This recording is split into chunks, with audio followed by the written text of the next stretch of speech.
Are ICE agents telling the truth about their raids on America's streets? Well, no one can deny the chaos that we've seen unfold in the videos, but one judge is denying the validity of the accounts in Chicago. In one incident, a Border Patrol official says that he was hit in the head with a rock. The judge says footage showed that the only object that came near him was a tear gas canister the protesters threw back. In another, an agent reported that he told a crowd to back away before they were gassed and gave them a lot of time to comply with that order. But footage shows that they didn't allow that time at all and threw the gas canister anyway. Agents also claim that a woman threw her bike at them, but video shows that an agent threw the bike and deployed gas. The list in this scathing review of incidents goes on, from misidentifying people to inciting protesters. The context here is that we have these incidents unfolding, and there is a lot of pushback in places that maybe you wouldn't even anticipate.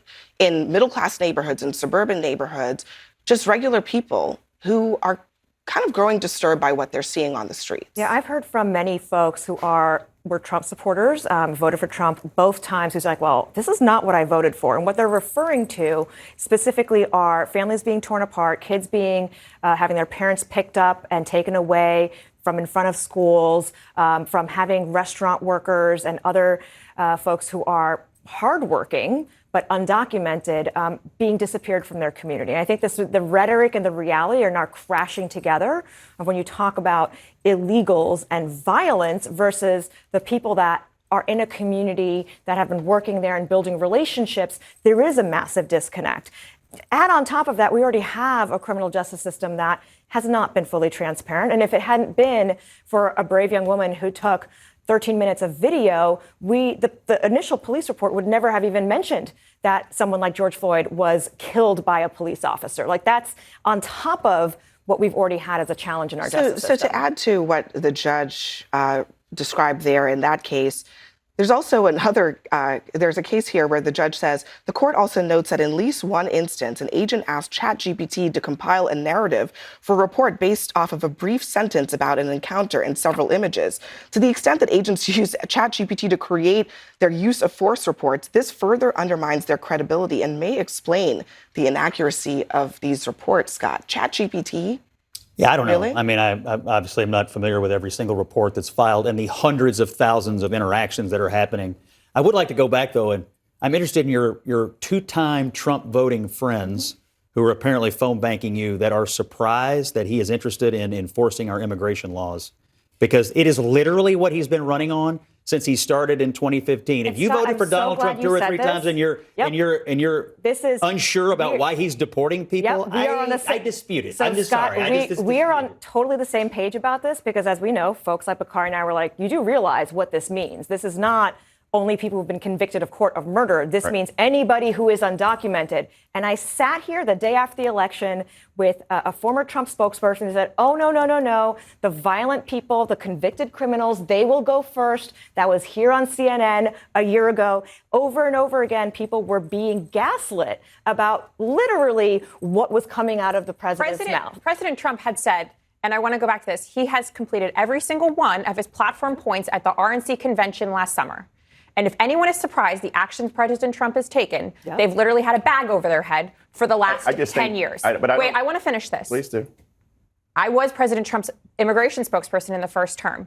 I have been saying this on the record since we shut down the government to build the wall back in 2018. We are removing every single illegal alien that's in this country. And I would say a majority of those who have been removed have had serious violent crimes. That's not true. Today in the New Yorker. That's not true. I hope you weren't a spokesperson saying that. That is actually that's false.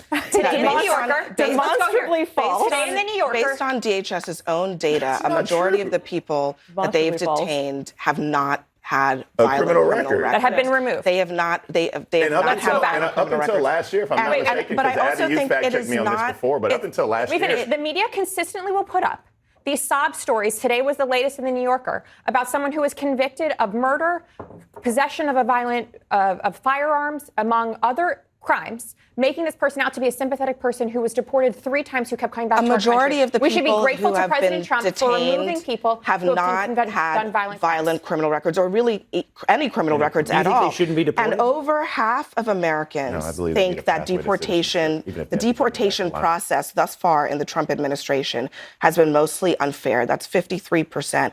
And then 51% say that ISIS tactics have gone too far. So to Neera's point, 35 and 12 is 47. That's very close. 51 47 is a very close number, Abby. Okay. Yeah, but it's also math. 51 is a larger number than 47. Okay. So and it's down from 70. I'm just saying, you're making this out like everybody's upset about it. It's pretty much a 50-50 issue, and that's fine. But some people think he hasn't gone far enough. Scott, just a second. 53% say, let me just say it again, 53% say that the process for deporting people has been mostly unfair. My point is only that It's unfair that it takes so long to get rid of it. it. You have a final order. I would answer it that way. Please let the host of the show talk. My point is that what Neera is talking about, which is that there are some people who were fine with Trump saying he was going to get violent criminals out, all of that. And they did not believe, because I remember you were sitting at my table saying that, oh, Trump is going to start with murderers and criminals, and they're not going to really be able to get to all the other people because it's going to take too much time. That also didn't happen because there has been indiscriminate arresting of people of all different stripes. And a lot of people in the middle who were okay with some form of deportation of violent criminals are now looking at that, and they're thinking that things have gone too far. I think that what Katie and Scott fail to realize sometimes in their analysis is that most of America understands that immigrants are a part of the fabric of our country. And they're the people who make our country go. They're not just the people we look down on in some condescending fashion. Is that like the Somalians in Minnesota? I was just going to finish my thought. They're not people who are just people who do our lawns. They're not people who are just people who clean up hotels. They're not just illegals who come up here and commit violent crimes. But they're actually a part of the fabric. They know our families. We see them at the grocery stores, et cetera. And what we're seeing right now with that was funny you said Somalians. I mean, that's a way to otherize a whole group of people. But what we're seeing right now is individuals who come into our communities armed, National Guardsmen. You saw them in Chicago raining down, ripping away children. The imagery is a problem that the Trump administration has not necessarily dealt with. They don't know how to deal with it because they're going in with reckless abandon. True. Anybody who thought that Donald Trump wasn't going to do this, it was living under a rock. But the fact is, I don't think, one, having them on American soil is constitutional, and two, this is not going to fix our immigration problem. So let me just make a note. Former Republican governor of North Carolina says the Republicans had the upper hand on immigration as long as they were going after criminals and the gangs. But I think that they're losing the upper hand on that issue because of the apparent disjointed implementation of arrests. From a PR and political standpoint, for the first time, immigration may have a negative impact on my party.